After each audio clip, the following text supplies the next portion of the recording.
Okay, so I went to the used computer store over here, and at first they wouldn't tell me where they did their recycling at, but they still didn't tell me. But I live in a small town, so there's like 5 places that do recycling, and only one of them does computers.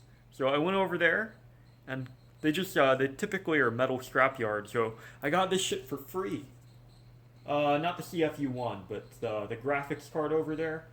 And the main thing I got, well, excluding the DDR3 RAM, but I already have that. I got this. This little chip's better than what I have in my desktop. I looked up the model numbers, and supposedly it is a Phenom X6 1055, the 6 core. I have the 4 core, and this is the better 6 core. Okay, so from now on, I will no longer be a Ramlet and a Corelet, only having 12 gigabytes of RAM and 4 cores. So I'm going to have 6 cores and 16 gigabytes of RAM if this stuff works. Okay, I got it all cleaned up, AMD Phenom, and time to work on my daily desktop, I guess. It's the one that I actually use for things like school and things I care about, videos. Turns out some of the pins were bent, but I just took a credit card and bent them back. And now to come on the CPU. Well, actually just thermal paste. I'm not that weird guy. Moment of truth. Oh, well actually I screwed that up. I have to plug the power cord back in to see if it'll start up first. I mean, it is pretty cool that I found a new processor there, but I don't think it'll run without power. Okay, new moment of truth. Let's see which monitors are still plugged in. There's bound to be one of them. Oh shit, and it's probably in the main graphics card. Okay, moment of truth again. Oh god, maybe we got there for a reason. Oh yeah, I forgot my TV needs to be turned on as well. If it's on there, I don't know.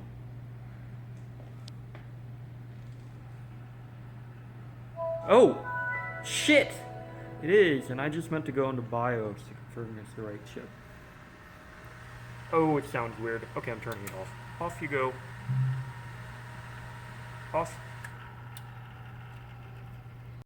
And the fan seems to be dead, but I'm gonna let the CPU temp crawl up to 50, even though I changed it to 40. Yeah, I think I have to swap CPU fans, or maybe the entire heatsink.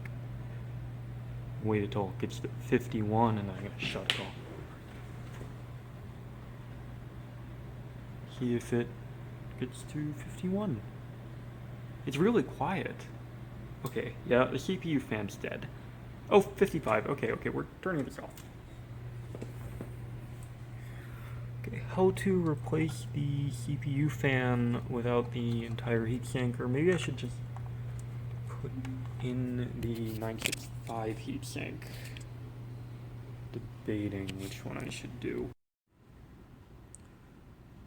So I switched out the heatsinks, and I realized when I built this computer last year, I guess, I put on way too much thermal paste. It's kind of gross, to be honest.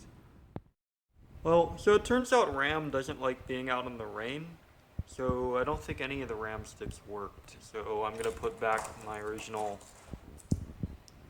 I bought this because it was the cheapest at the time, I think.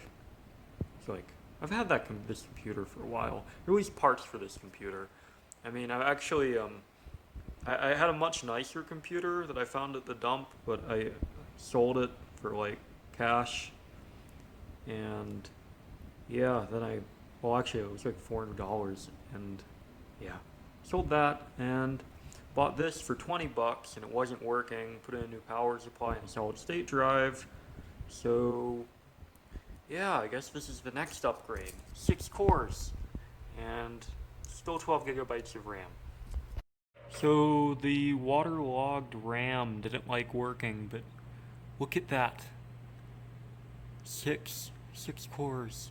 It's amazing. Well, I mean, actually the first desktop I had was Phenom 2x6, but this one's at a slightly higher clock rate.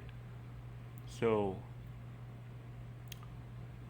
yeah, free upgrade from a place that does scrap iron because their CPU still worked, and it was free. So yeah, that was pretty cool. Surprised it worked out in the end. Hopefully it does. I mean, I haven't done trying rendering and stuff on it yet. So yeah, I guess I'm just gonna go put this video together.